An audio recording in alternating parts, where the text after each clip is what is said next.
Baik, selamat berjumpa kembali. Pada hari ini, saya akan menjelaskan tentang ruang belajar dan model pembelajaran pada masa pandemi COVID-19. Sebelum pada materi ini, kita akan lihat bersama ruang belajar yang sudah lama terlockdown. Kita lihat ruang belajar tatap muka berikut ini.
Jadi kegiatan belajar yang sudah kita lihat tadi, kalau dari kuadran teknik pembelajaran, yang kita lihat di sini, yang kita lihat tadi itu ada di kuadran 1.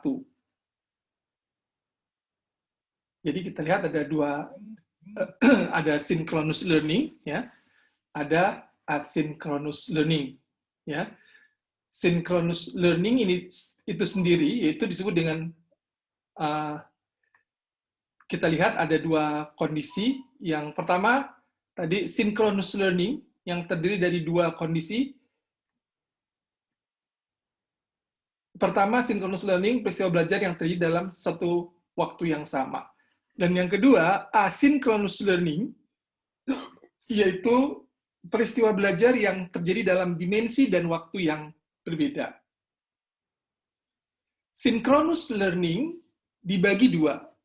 Kita lihat di sini, nomor 1 di sini adalah live synchronous learning, yaitu antara yang belajar dan sumber belajar terjadi pada waktu yang sama dan di tempat yang sama. Seperti kita lihat tadi, bagaimana membuka kelas dengan riang gembira.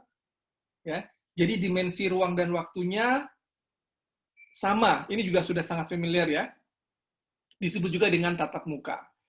Kemudian yang nomor 2 di sini adalah virtual synchronous learning. Jadi belajar juga bisa terjadi pada waktu yang sama, tapi pada tempat yang berbeda. Ya, bisa dilakukan dengan teknologi sinkronus, bisa berupa video, conference, atau audio conference. Ya. Dan masih banyak lagi. Sekarang lebih populer dengan webinar misalnya. Sedangkan asynchronous learning yang bagian bawah, ya dibagi dua juga. Ya, nomor 3 disebut juga dengan self-directed asynchronous learning, yaitu artinya, orang bisa belajar kapan saja, di mana saja, dengan menggunakan media belajar tertentu dalam bentuk teks misalnya, atau video, ya, animasi, dan lain-lain yang dikemas demikian rupa dalam berbagai format dan dapat dipelajari sendiri kapanpun dan dimanapun diperlukan. Collaborative asynchronous learning artinya ya belajar kapan saja, di mana saja, dengan siapa saja, dengan orang lain. Misalnya kalau kita suka melakukan diskusi ya melalui forum diskusi. Jadi seperti yang kita lihat ini ya, kuadran pembelajaran terbagi menjadi 4 tadi. Dua yaitu asynchronous learning dan synchronous learning. Ya.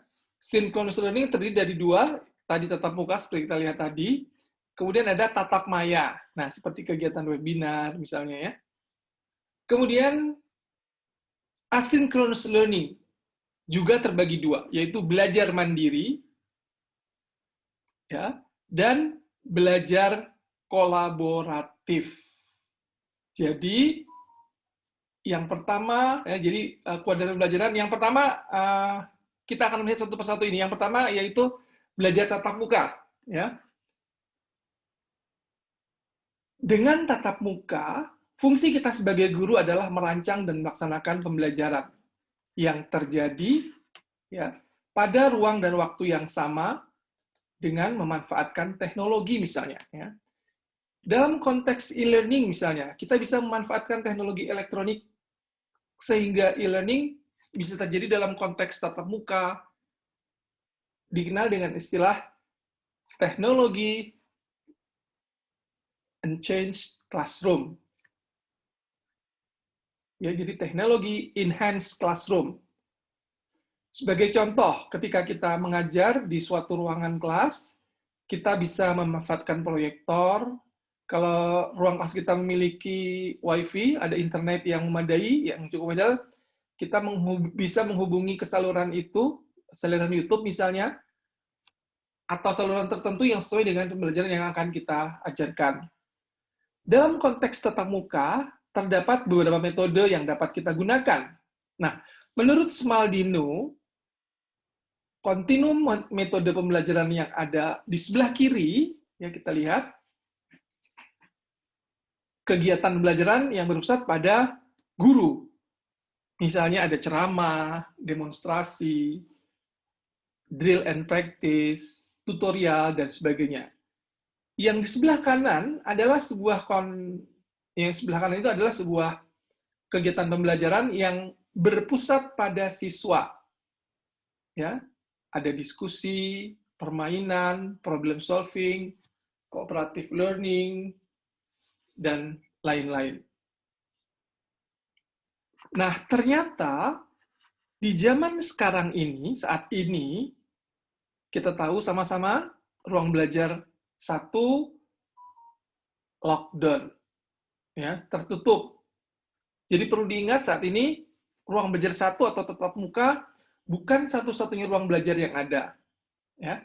Oleh karena itu, kita harus dapat mengkombinasi ruang belajar lainnya, ya, sehingga ya kita dapat menyelenggarakan proses pembelajaran dengan baik.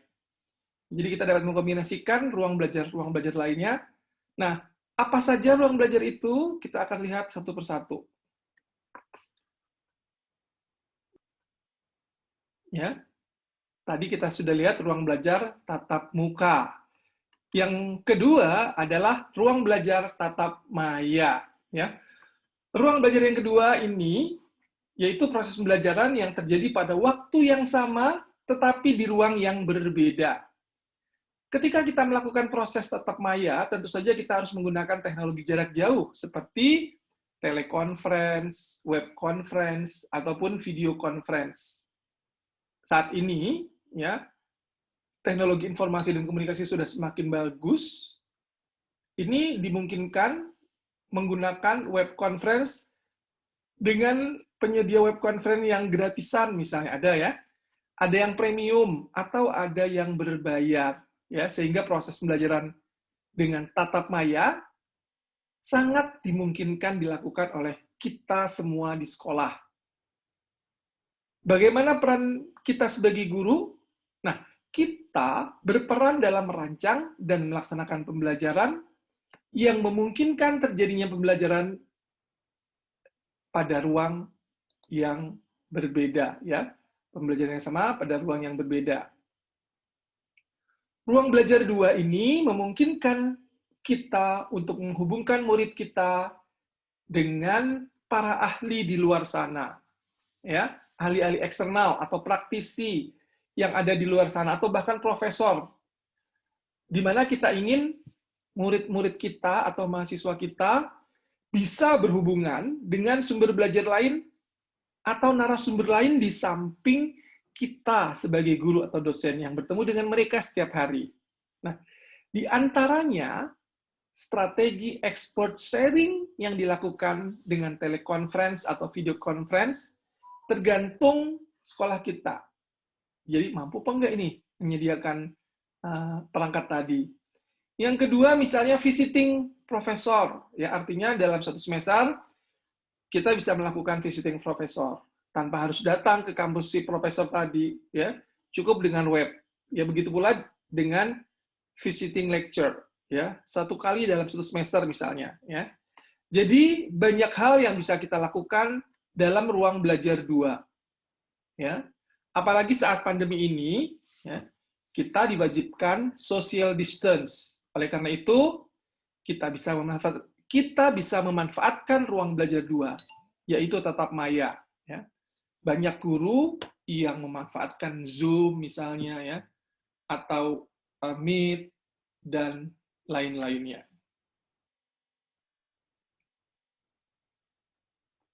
Berikutnya, ruang belajar 3, yaitu kolaboratif interpersonal.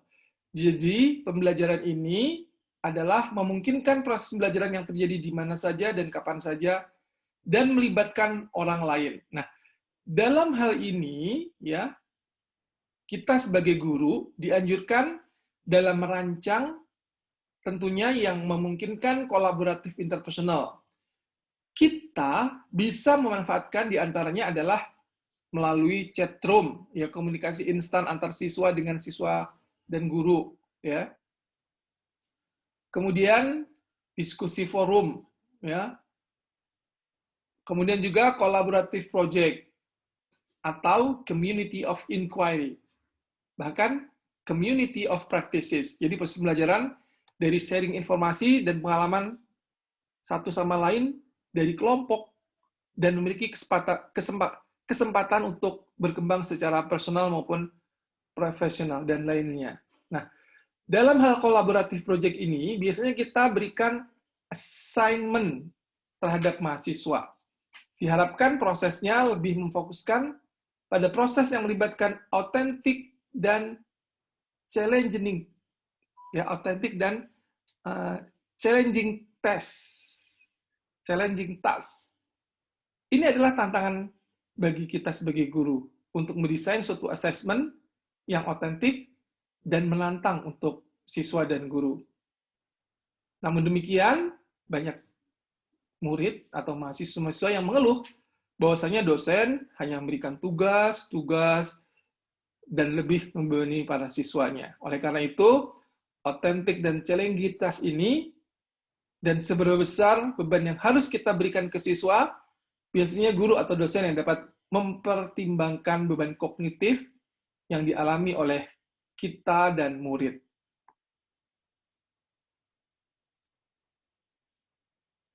Bentuk berikutnya adalah ruang belajar mandiri dan personal. Dalam hal ini, peran kita sebagai guru adalah menyediakan objek belajar atau bahasa sederhananya materi digital. Nah, materi digital ini bisa buatan kita sendiri atau by design yang dibuat sendiri, maupun memanfaatkan bahan belajar yang ada yang dapat diambil dari internet. Sehingga memungkinkan siswa kita belajar kapan saja, di mana saja, dengan kondisi, kecepatan, dan minat belajarnya masing-masing. Nah, istilah sekarang dikenal digital self-learning material, atau disebut objek belajar atau materi digital. Nah, prinsip dari objek belajar materi digital ini adalah pertama bentuknya pasti digital, ya. karena harus bisa diakses melalui teknologi digital. Kemudian yang kedua, dibuat sepenggal demi sepenggal. Ya. Yang ketiga, membelajarkan diri siswa, self-instruction. Yang keempat, berisi semuanya, ya, self-contained. Kemudian sifatnya disajikan dalam bentuk personal. Dan juga melibatkan hypertext dan hypercontent atau hyperlink, sehingga bisa berperan sebagai hypercontent. Dan yang terakhir, harus tersedia dan dapat diakses oleh siswa melalui berbagai saluran yang dimiliki oleh siswa.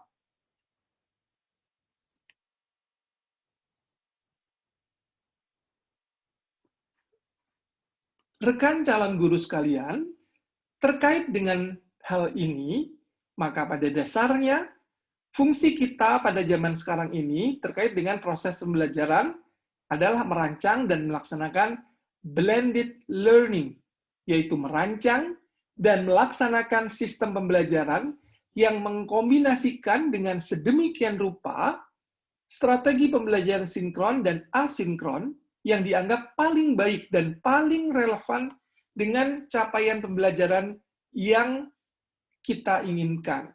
Ya.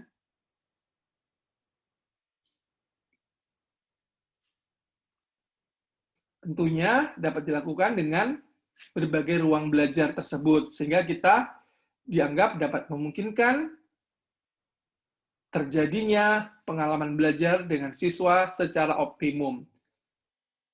Sebagai contoh, dalam konteks sekarang di mana corona masih mewabah, maka proses belajar yang kita lakukan adalah Bapak Ibu bisa menyediakan materi berupa video atau PowerPoint, atau materi yang buat sendiri, ya, atau dapat ngambil di internet dan disampaikan kepada siswa atau mahasiswa kita.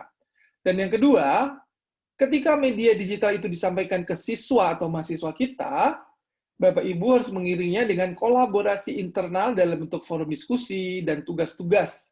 Sehingga Bapak Ibu guru dikatakan telah mengkombinasikan antara ruang belajar 3 dan 4. Itulah blended learning yang Bapak Ibu lakukan. Selanjutnya, untuk beberapa pokok bahasan tertentu, ya, untuk melengkapi kombinasi dua ruang belajar ini, Bapak Ibu bisa mengkombinasikannya dengan tatap maya, ya, sehingga dikatakan mengkombinasikan ruang belajar 2, 3, dan 4, dan kita sudah merancang dan melaksanakan blended learning. Pada dasarnya, blended learning terdiri dari 4 hal. Pertama, kita menyediakan akses untuk membuat siswa belajar kapanpun dan dimanapun dengan teknologi pembelajaran. Yang kedua, mengintegrasikan teknologi inovatif sebagai respon terhadap perkembangan teknologi baru. Yang ketiga, mencampurkan teknologi pembelajaran yang cocok dari teknik pembelajaran sinkron dan tidak sinkron. Yang keempat, menghubungkan siswa dengan sumber daya pembelajaran dan sumber daya manusia global. Sebenarnya tipe-tipe blended itu ada banyak, ya, ada beberapa hal. Saya hanya membatasi pada 3 model blended learning, ya. Yang pertama yaitu supplemental model. Ciri model ini adalah pembelajaran kelas tetap menjadi ciri utama atau fokus utamanya. Dalam pendekatan ini, pada dasarnya adalah blended learning membantu siswa-siswi yang ketinggalan, sehingga ia bisa diberi tambahan bahan ajar, sehingga tidak tertinggal dengan siswa lainnya. Atau bisa juga ditujukan kepada siswa-siswi yang melesat lebih dahulu dalam belajarnya, sehingga kita berikan peluang bagi siswa tadi untuk bisa belajar lebih cepat sesuai dengan minat yang dikuasainya.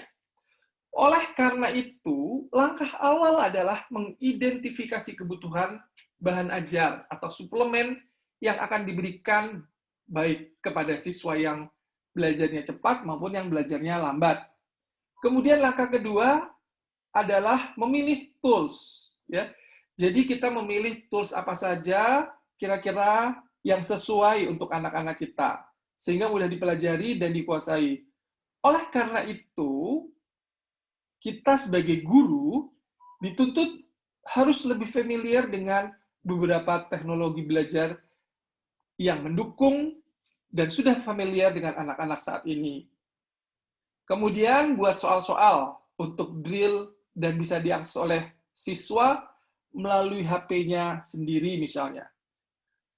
Kemudian langkah ketiga yaitu mencoba mempelajari dan menggunakan memahami tools tersebut ya sebelum kita berikan ke siswa. Setelah itu setelah kita pelajari ya dan bisa dilakukan, maka barulah kita sampaikan ke siswa.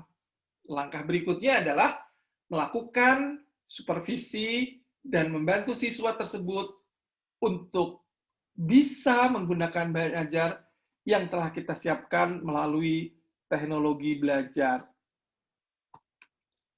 Kita lihat model yang kedua. Hampir sama dengan model pertama, tapi agak lebih meningkat sedikit, walaupun pembelajaran utamanya tetap terjadi di kelas. Jadi guru harus menciptakan beberapa aktivitas belajar. Sebagai contoh misalnya, di gambar ini ada 4 aktivitas belajar. 4 aktivitas belajar. Dari 4 aktivitas belajar ini, dituntut satu aktivitas yang mengharuskan aktivitas belajar siswanya secara online. Dari contoh ini, aktivitas belajar pertama disebut stasiun kelompok instruksional kecil, ya. Jadi guru ya memberikan materi ke siswa. Siswa mendengarkan penjelasan guru atau memperhatikan demonstrasi dari guru tentang suatu topik tertentu. Sementara itu, di kelompok lain dia melakukan kerja. Ya, melakukan kerja. Tentu saja dalam kelompok ini guru menyiapkan lembar kerja. Jadi siswa yang dipakai guru harus menyiapkan lembar kerja siswa yang dipakai guru, yang dipakai ya. Ya di mana siswa mengerjakan secara kelompok.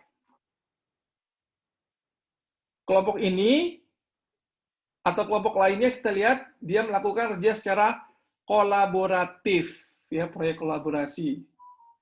Dan kita lihat aktivitas keempat adalah belajar individu, ya misalnya diminta melakukan searching dan hasilnya dikumpulkan. Atau aktivitas lainnya. Tentunya dalam hal ini diperlukan ya seperangkat komputer dan terhubung dengan jaringan internet. Dan semuanya ini terjadi di dalam kelas. Berikutnya adalah flip classroom.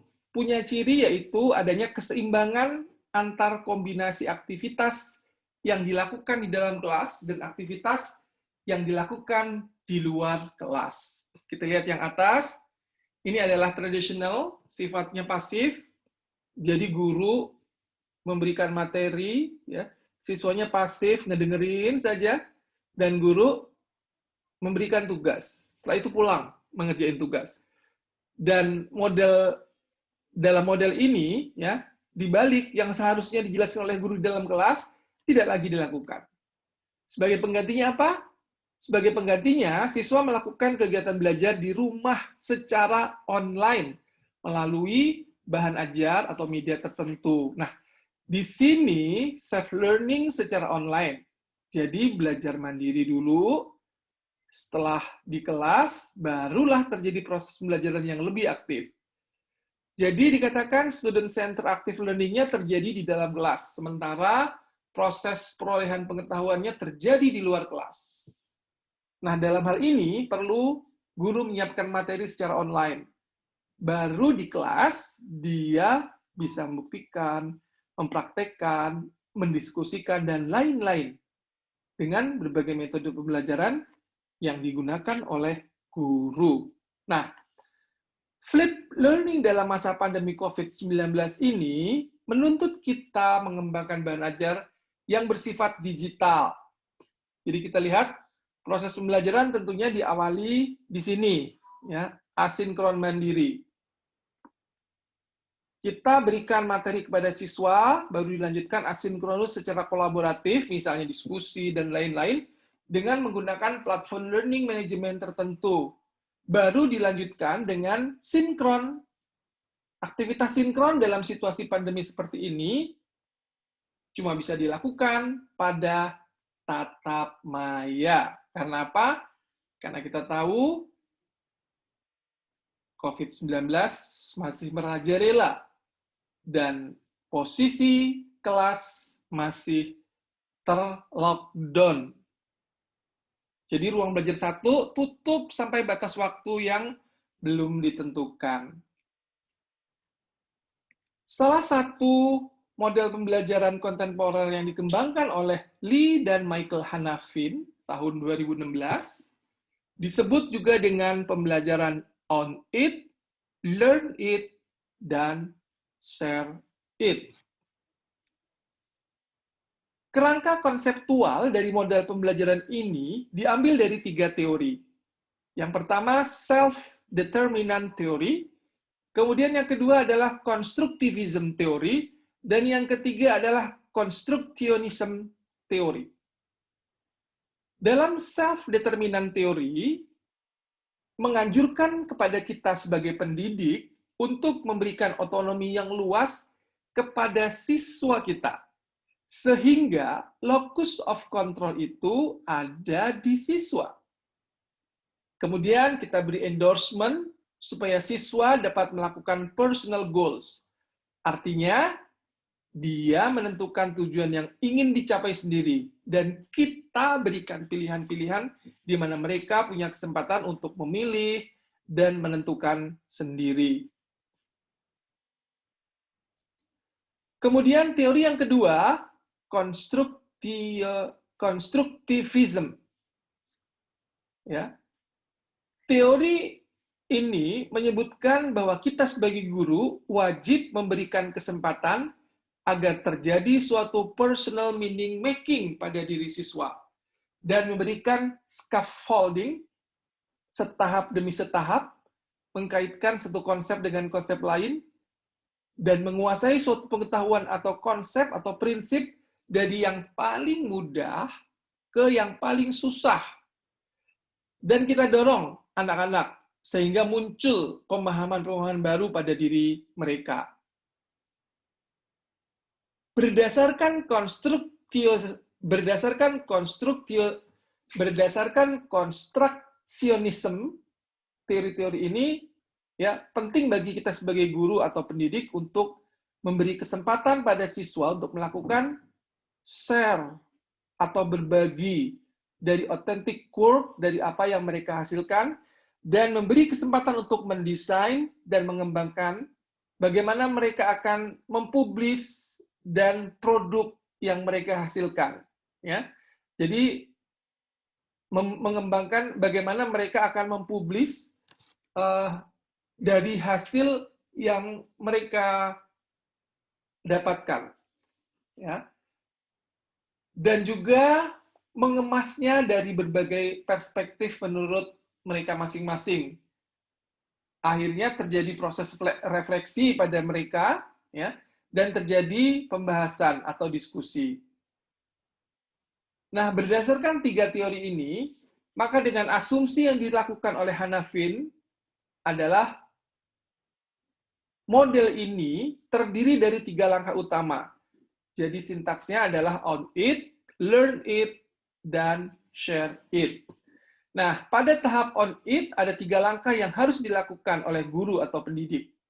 Yang pertama, memfasilitasi endorsement of external goals, yaitu guru menjelaskan suatu konteks dari topik yang akan dibahas. Kemudian kita sebagai guru menjelaskan kenapa konteks ini penting, mengapa ini penting, ya. Jadi relevans dan konteks ini disampaikan oleh guru. Nah, berdasarkan konteks dan relevans yang disampaikan oleh guru, Maka kita sebagai guru kemudian memberikan suatu kesempatan kepada anak-anak kita untuk menyusun suatu personal goals terhadap apa yang akan dibahas. Kemudian guru memberikan berbagai pilihan, di mana siswa nantinya diberi peluang untuk memilih.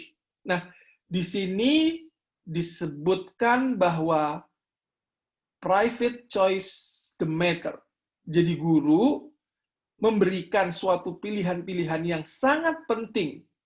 Di mana kalau siswa memilih salah satunya, akan menentukan pada langkah berikutnya, dan keputusan yang diambil oleh siswa itu adalah keputusan yang sangat penting bagi dirinya. Nah, masuk pada langkah berikutnya, yaitu learn it. Pada saat learn it, itulah guru mengasuh proses pembelajaran yang terjadi pada diri siswa dengan cara memberikan arahan yang sangat eksplisit dan juga melakukan inisiasi-inisiasi yang memungkinkan terjadinya interaksi yang kuat antara siswa dengan guru. Di sini disebut initiating engagement. Jadi ada ikatan antara kita dengan siswa. Ini akan semakin kuat, dan inisiasi ini perlu dilakukan secara proaktif oleh guru. Kemudian, guru harus melakukan support atau mendukung bagaimana siswa memilih menggunakan baik itu tools atau sumber yang lain terkait dengan proses belajar yang mereka lakukan. Kemudian guru melakukan prompting, juga melakukan integrasi terminologi yang digunakan dalam disiplin tertentu.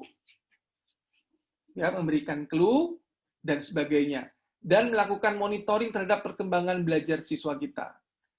Setelah itu langkah ketiga adalah share it, memberikan peluang dan mendorong siswa untuk melakukan dialog antar sesama siswa dan audiensnya.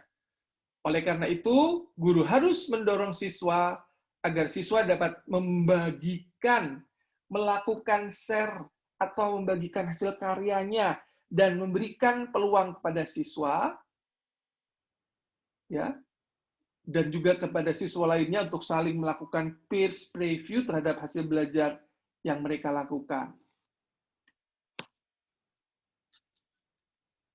Berdasarkan kerangka teori tersebut, yang ingin didasar atau ingin disasar oleh Lee adalah membangun generasi muda yang mandiri.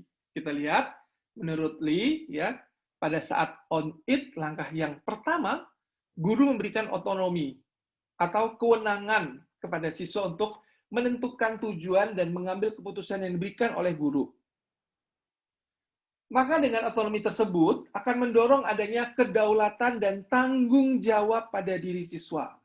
Nah, berdasarkan hal itu, mendorong munculnya karakter yang memiliki self-determinan yang tinggi dan self-govern yang tinggi, sehingga menjadikan siswa tadi menjadi orang yang sangat accountable.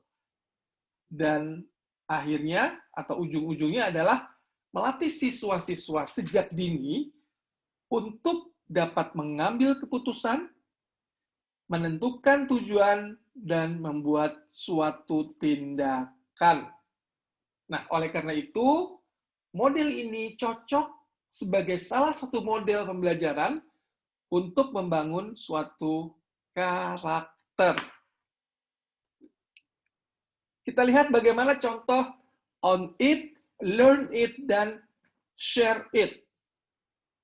Karena sekarang corona, misalnya guru dalam COVID-19 ini menggunakan learning tools. Kita contohkan misalnya dengan WA Group. Dalam hal ini, asumsinya guru pakai WA Group, aktivitas belajar sinkron saat ini hanya dimungkinkan tatap maya aja. Ya, ada kebijakan PSBB, ya. Jadi kalau kita menggunakan pendekatan on it, langkah pertama on it ini dilakukan selama 30 menit. Dalam aktivitas belajar sinkron dengan tatap maya, misalnya web conference atau audio. Nah, pada saat on it ini, guru menentukan konteks kepada siswa.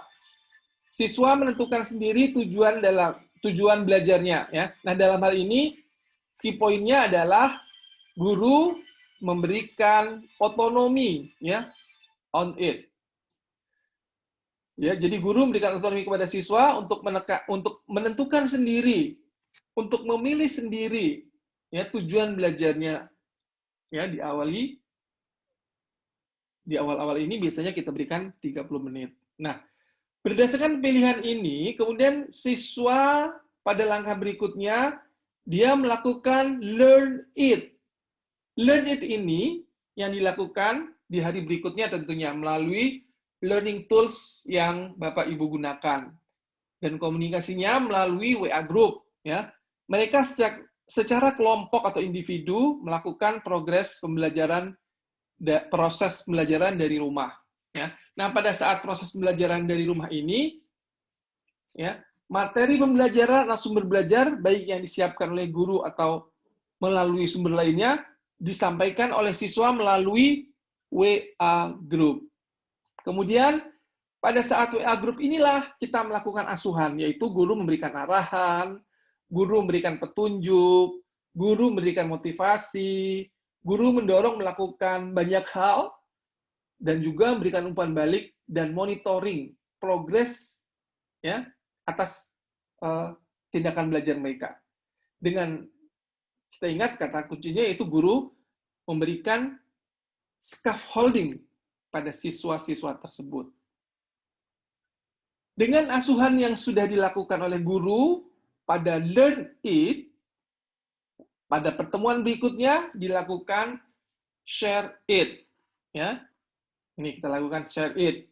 Ketika share it ini ada beberapa hal yang perlu diperhatikan oleh guru. Yaitu guru harus memberikan otonomi bagaimana siswa mengemas hasil belajarnya dan men-share atau membaginya ya, dengan cara masing-masing. Jadi di sini kita beri kebebasan kepada anak-anak untuk melakukan pilihan share-nya, maunya kayak apa, atau maunya seperti apa. Nah, kalau bukan pada masa pandemi COVID-19, share-nya bisa saja dilakukan dengan meletakkan di majalah dinding sekolah misalnya, atau banyak hal. Tetapi pada masa corona seperti ini, share yang dilakukan yang lebih cocok adalah melalui sosial media yang mereka miliki, apapun bentuknya. Jadi pada saat share it ini, guru bisa saja meminta siswa-siswi lainnya untuk memberikan komentar atau memberikan emoticon pada apa yang mereka share, atau minta komentar dari orang tuanya misalnya. Nah, berdasarkan apa yang sudah di-share oleh anak-anak, guru diundang ke dalam media yang mereka share, kemudian guru mengundang siswa tersebut untuk melakukan tatap maya lagi selama 30 menit. Dan di sini terjadi diskusi, ya. Jadi guru tidak lagi menjelaskan materi. Ini yang terjadi kalau mengkombinasikan aktivitas belajar yang atas tadi ya dengan yang bawah. Ya, aktif belajar asinkron dengan aktif belajar sinkron. Kalau kita lihat dalam teori sebelumnya yang sudah saya jelaskan, model on it, learn it, dan share it ini terjadinya seperti di dalam flip classroom. Hanya saja ya, flip classroom-nya bukan tatap muka, tetapi tatap maya. Nah, bagaimana kalau bagi siswa-siswi yang tidak memungkinkan untuk melakukan tatap maya? Maka seluruh prosesnya, baik saat orientasi awal selama 30 menit, semuanya dilakukan di WA Group.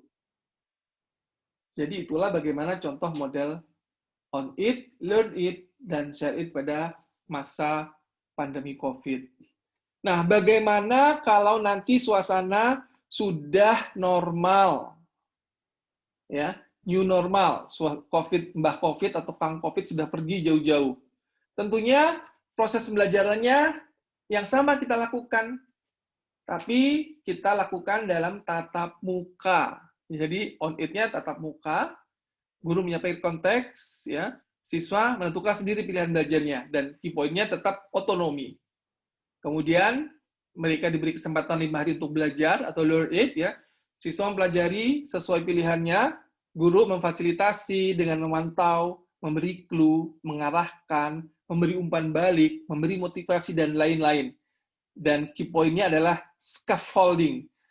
Dan pada pertemuan berikutnya, pertemuan kedua, karena Mbah COVID sudah pergi, kita kembali tatap muka untuk share it.